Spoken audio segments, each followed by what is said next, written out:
everyone, my name's Tania. I'm from the UK and I've been an intern here at GENI since September of last year.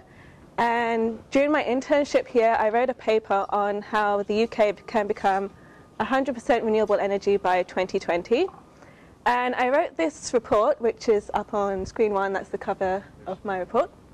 It will be up on the WRC website, and it's also going to be sent to the decision makers in the UK. And the reason we write this report is because everyone knows that climate change is happening. On screen two, we've all seen this famous picture of the polar bear losing its habitat.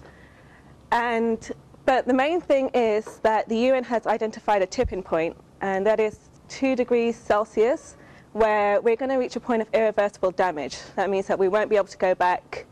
We need to do something now. So that's why we make it 2020. So that if somebody says we can go to 100% renewables by 2020, why aren't we doing it? So on screen number one, I basically show where our emissions are coming from in the UK, and it's mainly from the energy sector, but also from transport. So this is what we need to change. If we can go to 100% renewables, then we will reduce our carbon emissions. The main thing about the UK is the government is showing concern. It has signed the Kyoto Protocol, as you can see on screen 3. And we had an obligation to reduce our carbon emissions by 12.5% by 2010, and it is on track. It was estimated to be about 11% reduction by 2010. But the government has also shown more ambitious commitment. It wanted to reduce our carbon emissions by 20% by 2012. So what they did was they set up a renewables roadmap which identified the renewable sources that had the greatest potential, which is on screen number 4. And they estimated that these sources have about potential of delivering 90% renewable energy by 2050. So the way I did my report is I focused on those sources to see how much actual potential they have.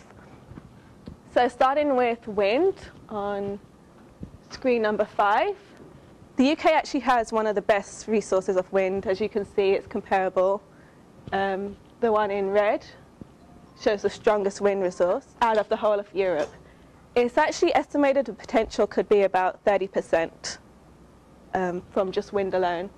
And especially on offshore wind resource, as I show here, in about 25 to 50 meters deep, the amount of offshore resource can meet our daily requirements. In figure 10, I show how much the installed capacity of offshore and onshore wind has increased.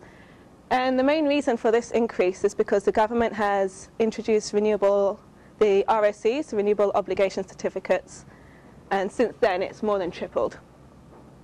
The next one is geothermal. In the southwest of England, we do have a strong geothermal resource.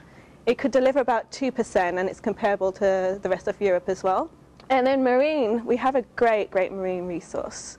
One of the quotes I make is that we have enough resource in marine alone that can meet our worldwide demand so many times over. That's how much potential we have. And if you can see, the UK is a leader in marine resource compared to the rest of the world. For biomass, they have about 22 tetrawatts per hour. The main thing about biomass is that it has the greatest potential, and also it has the lowest cost of resources. So that's a good thing about biomass. And then for solar wasn't actually included in the renewables roadmap, but there is potential there, so I did explore it. And again, you can see towards the southwest of England, we have a stronger solar resource, which is comparable to like places in Europe. And the estimated potential is about 5% for solar, so it is there. Then on screen number 11, I showed the increase in renewable generation. It's still only 6% of the UK, But again, the main reason for this increase is because the government has shown incentive. And that's what I recommend to the UK government, is to keep investing in renewables, and then we'll have an increase in renewable generation. And lastly, on figure 12, the answer to the question, is it possible? Well, it's been done in countries which have much less resource than us, so definitely.